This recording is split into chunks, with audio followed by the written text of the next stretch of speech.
Subscribe कीजिए हमारे channel summer TV Urdu को और साथ दबाइए इस बेल आइकन को लेटेस्ट स्पोर्ट्स अपडेट और करंट अफेयर्स वीडियो देखने के लिए।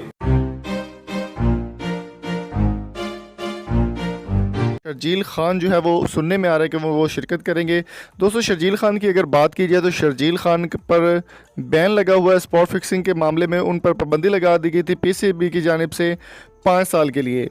लेकिन अभी सुनने में ये आ रहा है कि बहुत बड़ी खबर आपके साथ शेयर कर रहे हैं कि सरफराज अहमद ने ये बयान दिया है और पाकिस्तान क्रिकेट चेयरमैन जो है एहसान मानी, उन्होंने इस बात की तस्दीक की है कि शर्जील खान की पाबंदी ख़त्म करने के बाद उनको इंटरनेशनल क्रिकेट में टीम की मैनेजमेंट ने ये इजाज़त दे दी है कि वो इंटरनेशनल मैचेस जो है वो उनकी वापसी वहाँ पर बहाल हो जाएगी और उम्मीद है कि वो न्यूजीलैंड पाकिस्तान के दूसरे मैच में खेलेंगे। और इसके साथ ही आपके साथ एक और न्यूज़ शेयर करने वाले हैं। पाकिस्तान सुपर लीग 2019 का जो एडिशन शुरू होने वाला है, चौथा सीज़न शुरू होने वाला है, उसमें बहुत बड़ा एक नाम था। आपको पता होगा कि लाहौर के अंदर में अब नाम ऐड किया गया है इमरान नज़ीर का। अभी सुनने में ये आ रहा है कि इमरान नज़ीर भी जो है वो भी वापस आएंगे और इस टीम में थोड़ी सी चेंजिंग की गई है, जो कि पाकिस्तान वर्सेस न्यूजीलैंड का जो स्क्वाड है उसमें थोड़ी सी तब्दीली की गई है, जिसका सरफराज अहमद ने बाकायदा तौर पर ऐलान किया है। और फेसबुक, ट्विटर और हर तरह पर मीडिया पर यह खबर फैल रही है कि सरफराज अहमद ने इस तरह का बयान दिया है।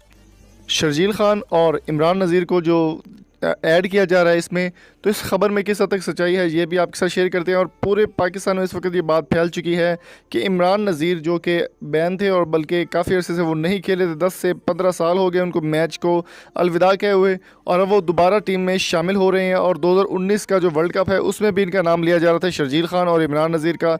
लेकिन अब आपके साथ जो न्यूज़ शेयर कर रहे हैं उसमें ये बताया जा रहा है कि पाकिस्तान वर्सेस न्यूजीलैंड का दूसरा मैच T20 मैच जो कि 7 नवंबर को अबू धाबी में खेला जाएगा, इसमें इमरान नज़ीर और शर्जील खान बढ़ चढ़ कर हिस्सा लेंगे। तस्दीक इसकी की है इस बात की सरफराज अहमद ने और पाकिस्तान क्रिकेट बोर्ड के चेयरमैन एहसान मानी ने। तो देखते हैं जी 7 नवंबर को क्या होता है, पाकिस्तान में ये टीमें खेल पाएंगी या नहीं।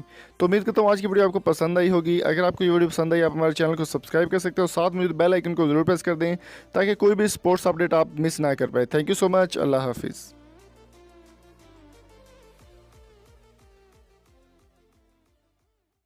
तो दोस्तों, उम्मीद करता हूँ आज की वीडियो आपको पसंद आई होगी। अगर आपकी वीडियो पसंद आई, चैनल को सब्सक्राइब जरूर कीजिएगा। Thank you so much. अल्लाह हाफिज़।